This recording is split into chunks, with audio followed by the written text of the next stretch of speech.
Good day, ladies and gentlemen, this is Kimchi X aka Symbols from Bad Batch, welcoming you to our channel. The event in this video is New York versus Massachusetts. We are at Field of Fire in Connecticut. Normally I would have music playing in the background, but since there's a whole slew of copyright issues against musics that I like to play, and I'm kind of lazy in trying to find copyright-free musics, you're pretty much going to hear my voice throughout this whole entire video.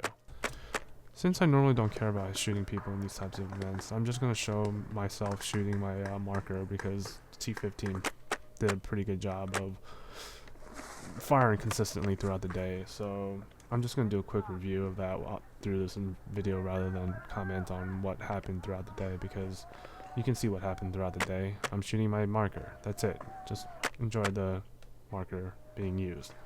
So without further ado, here's my quick review of the T15. There's a slew of Tiberius T15 reviews out there already, but they generally are all similar in that they all focus on the same thing.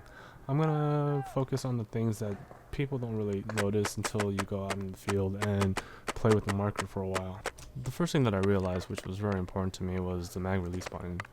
It is close enough to my forefinger that I don't have to remove my hand from the pistol grip.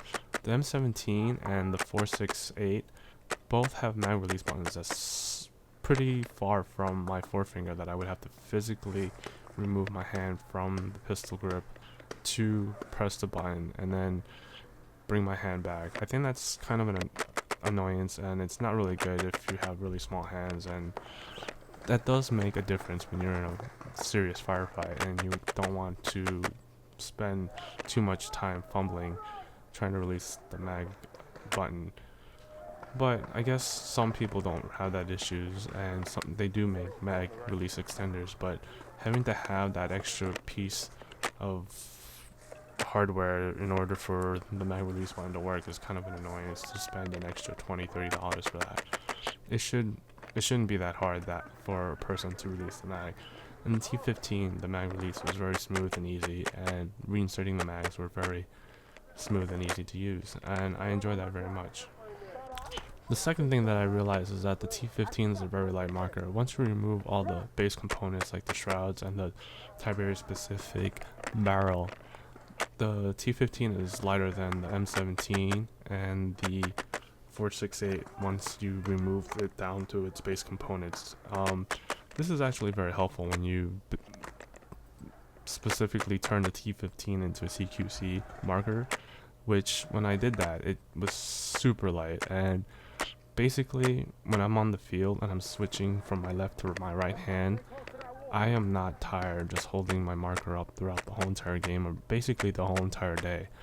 It was so light that I barely noticed that it was having any effect on my arms. I was never tired, and my arms was pretty fine. At the end of the day, I wasn't feeling any strain in my arms, so I have to say that the T15 has a remarkably light body. So if anybody wants to turn their marker into a CQC, I suggest it very much. I'm even considering getting a second one and trying to dual wield a T15 CQC marker.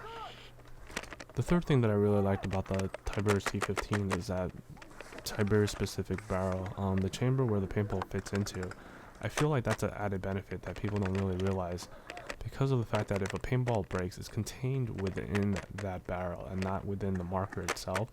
So when you fire and the paint breaks, it actually forces all the paintball and all the little pieces of the shrapnel of the paintball pushed out of the marker. Not all of it, majority of it, and I realized the 2 or 3 breaks that I had within the chamber, that is what happened. When I came home to clean my marker, I realized whatever paint was remaining was contained in that barrel. When I removed the barrel, that is where all the paint was contained, and it was easier to clean that one single piece of barrel than having to take apart the whole entire marker, split it in half, and clean out the whole marker. I think a lot of people have overlooked this and just complained that it's a nuisance because you have to buy a whole new set of barrels. Tiberius have come up with a solution for that, and they made the adapter, which I use, and I use my own A5 threaded hammerhead barrels, which worked very well, and even with the threaded barrels, the concept still worked fine. The break in the chamber was all contained within that barrel, and once you fire your marker, all of that paint, the paintball pieces, will be pushed out. A good portion of it will be pushed out, and I did not have an issue of anything being stuck or finding large chunks of paintball pieces in my barrel and in my marker.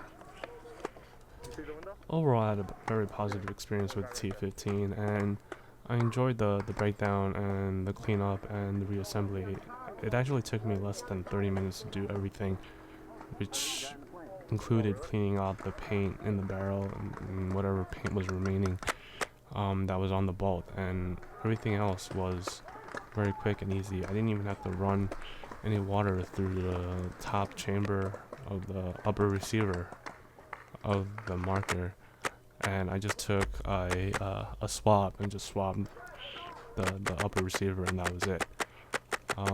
Overall, I would recommend this to be like the first marker that a beginner MagFed player should use, because it's simple, it's quick, the setup is quick, and chronoing the marker was right away for me, and I was on the field as soon as I was done chronoing. So overall, I would recommend the marker. A few things that I did not like about the T15 is that the marker came with a hopper adapter, which obviously showed that the Tiberius company didn't really give a crap about hopper adapter. When I opened it up and I saw the hopper adapter, they literally drilled the screw through the hopper adapter, and if I had used it, it would have ripped through all my paint. I would much rather have had them added the barrel adapter rather than the hopper adapter. I would much rather have had them add that barrel adapter than any of those other components like the shroud or the tank or any of that other stuff, because for me, I don't really like the idea of having a tank on my marker, so I would much rather have something more useful. I basically took down the whole marker and turned it into a CQC, which I will show a picture of it on this video somewhere, or you will see it somewhere in this video.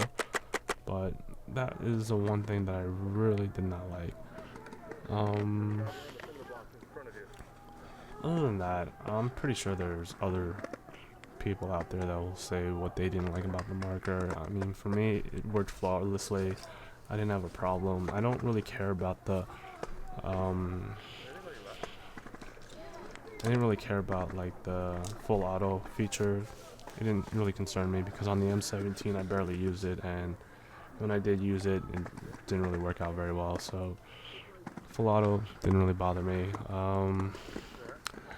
Let's see what else is there. I can't really say too many bad things about it so far. So far I enjoyed using it, and it's been a pretty good marker. It seems like it will be my primary marker, and my M17 will probably be my backup marker from now on.